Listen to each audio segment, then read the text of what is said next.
So we get to the main event on this show, Finn Balor versus Pete Dunne for the NXT Championship. As great of a match as we were expecting, again, another match kind of hurt by predictability because there was no way Balor was losing this title before facing Karrion Kross. So we knew that was going to happen, but I thought it was still, unlike, the previous match, a hard-hitting affair, very physical, went in there, fucking killed it. Balor, since coming back to NXT, has just been delivering on all levels. In-ring, on the mic, in my opinion. I could name a whole who's who list of the people he's beaten and faced and has had fantastic matches with in NXT since coming back, and this was no exception. One as he should have, celebrating with Undisputed Era after they made the save after Balor was attacked by Dunn, Lorcan, and Birch. And then they dropped the boom as soon as the little thing went up in the corner. As always, the copyright signal in NXT, which we've seen before with Owens and Zayn, among other things. Adam Cole hits Balor with the super kick, hits Kyle O'Reilly with the super kick, and that was how we went off the air, with Adam Cole walk into the back, obviously dejected, and then Roderick Strong not really knowing how to react. So the match was great. I thought it was a great ending, got people talking, and to kind of go full circle here with our conversation was really what the NXT brand needed, that spark that has been sorely missing from the brand for some time now, in my opinion. Yeah, I thought the match was good. Like you said, I think that the outcome was never in doubt. I mean, everyone knows the program that the belt even will remotely move at is if it's Cross versus Balor. I mean, Cross lost the belt, Balor wins it, gets his rematch. I mean, that makes the most sense. But it was a great match, so, I mean, I don't want to take away from that, but, I mean, no one really thought Pete Dunne was going to win here. The aftermath was definitely more talked about. I mean, it's just one of those things that I would have kept them together, but, I mean, if they're not going to call them now, like, I feel like, is it ever going to happen? So at this point, maybe split them up. So at least, like you said, it gives them some must-see feel and something to talk about, because I feel like NXT lately hasn't had too much buzz. So, I mean, them breaking up, it seems like it'll probably be Cole versus O'Reilly at the TakeOver at WrestleMania weekend. So it is definitely newsworthy, but if it was up to me, I would have kept them together. I'm of two minds in the whole thing, and we got to have this conversation, because I'm glad you brought that up. Because I was just feeling so many emotions, because obviously as a fan of the group, you don't want to see them break up. On the other end of things, you want to see a cool ending to the show, something unpredictable. I don't think anyone was predicting that. I think people were predicting it was going to happen, ourselves included. TakeOver 31 or New Year's Evil. Didn't get it. You thought it was over with. Whatever. And they weren't even scheduled for this show. They just came out at the end. And they've been a part of every TakeOver for like 3-4 years now. So it was a little surprising they weren't on the show in any capacity. Until this. So you have that. It shakes things up, which is a positive. The negative, I agree. I mean, there was a video that we actually did, an excerpt. We talked about it here on this show, like in September, I think, because I pulled the excerpt from the podcast. I put it on the YouTube channel. I actually had people commenting on that video the other day after this happened, because people were probably looking at videos about why Undisputed Era shouldn't break up. We talked about it, and here we are 4 or 5 months later, and they're finally broken up.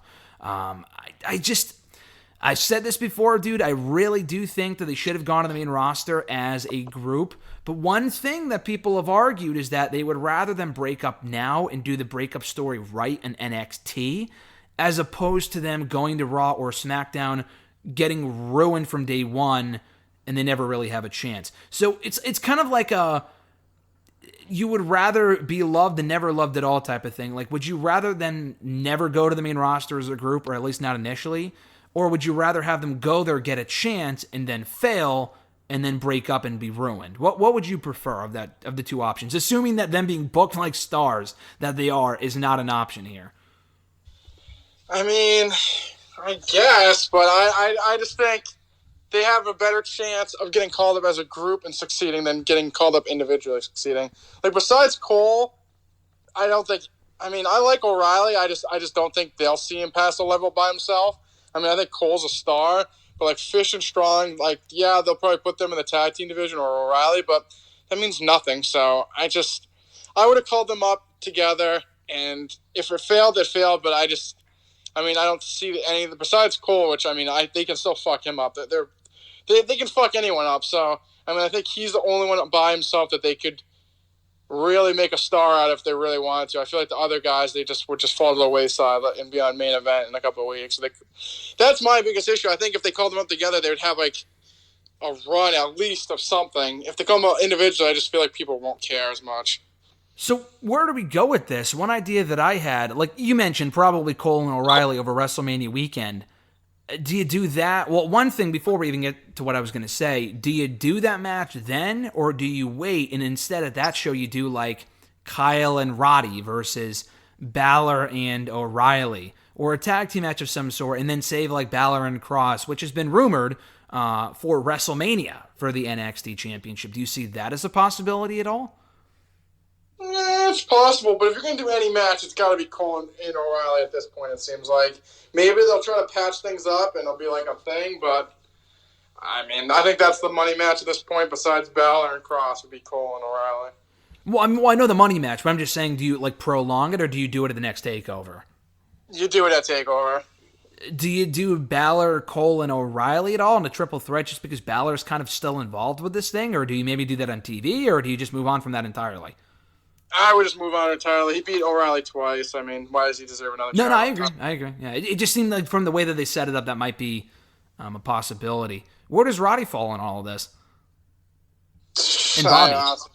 I don't know. I mean, maybe he'll align one way or the other, but he was very, very confused on Sunday night. So maybe they'll play that up and he'll pick a side. But he'll have to pick a side. We'll see what happens. But that's what it seemed like the way they were playing it. Do you think they might still do Undisputed Era with just them three, no Kyle?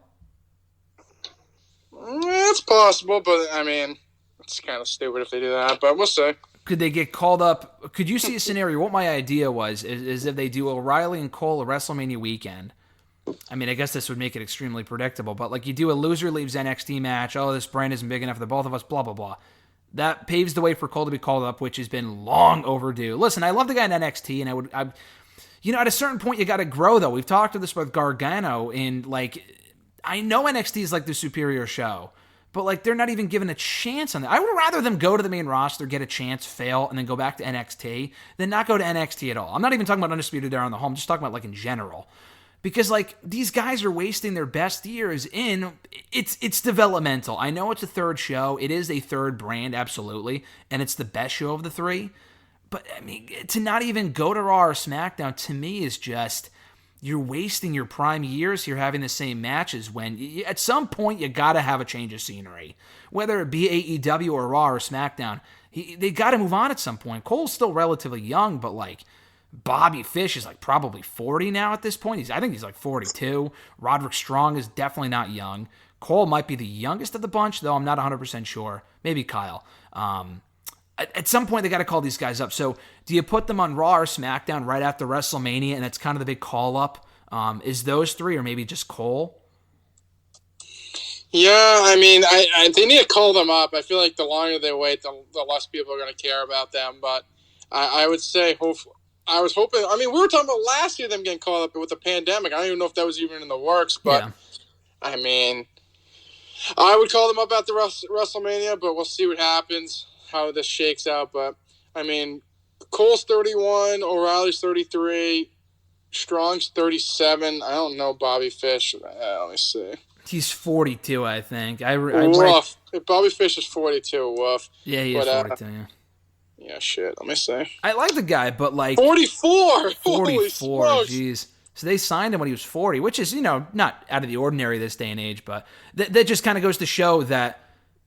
He has no future on the main roster. Like, I love the guy, and I talked to him a couple of months ago, but, like, on his own, I think he's very talented. They do not see anything in him on his own. I can guarantee you of that right now. Like, he will be on main event facing Humberto Carrillo in 6 months if they call him up tomorrow on his own. I agree. I think him and Roddy could have a real great tag team run. Like, they've been a tag team now for a couple of months. I think they could work as a team. It doesn't have to be O'Reilly and Fish or O'Reilly and Strong. I think Strong and O'Reilly works just as well. Strong, again, has a better future on his own than Fish does, I think, but he's the same type of thing. I don't think Vince will give a fuck about Roderick Strong on his own. Otherwise, he would have been called up by now. He's been in NXT for like 5 years, dude, even longer than Cole and the other ones. So, I mean, if they really saw something in him, he would have been up a long time ago.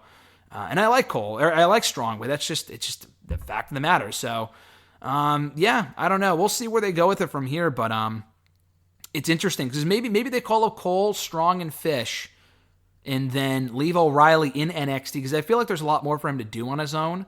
And they've been teasing the Balor thing so much. I know he's lost twice. Maybe they built the third time's the charm with him, and he's the one to take the belt from Balor and not Cross. Like, I'm talking maybe SummerSlam weekend. Is that a possibility, you think? I mean, it's a possibility, but I mean, I think you'd have to do Cross and Finn before that. No, I know that, but like, I would think that Balor would beat him, and then maybe Cross moves up without even winning the championship back. Maybe. Yeah, that's possible. Yeah, because I could see Vince wanting Cross after seeing his entrance, seeing Scarlett, and he's like, yeah, I want them on Raw right now. Doesn't mean that they'll be booked properly, but I could see Vince wanting him on the main roster ASAP. I have zero expectations at this point. The notion like, oh, they'll never ruin this person was completely thrown out the fucking window when Aleister Black, I mean, it was thrown out the window a long time ago, but like when they brought up Black and he's had success, but like the guy hasn't been on TV since October. If they're not even using him, then I have no hope for Cross, Cole, or anyone from NXT. Gargano. I joke when I say stay right where you are, but I also don't want to see them waste their prime years only in NXT. And NXT is a great show, but it's not as big of a company as on its own as Dynamite or Raw or SmackDown. As much as we hate the main roster sometimes, that's just what it is.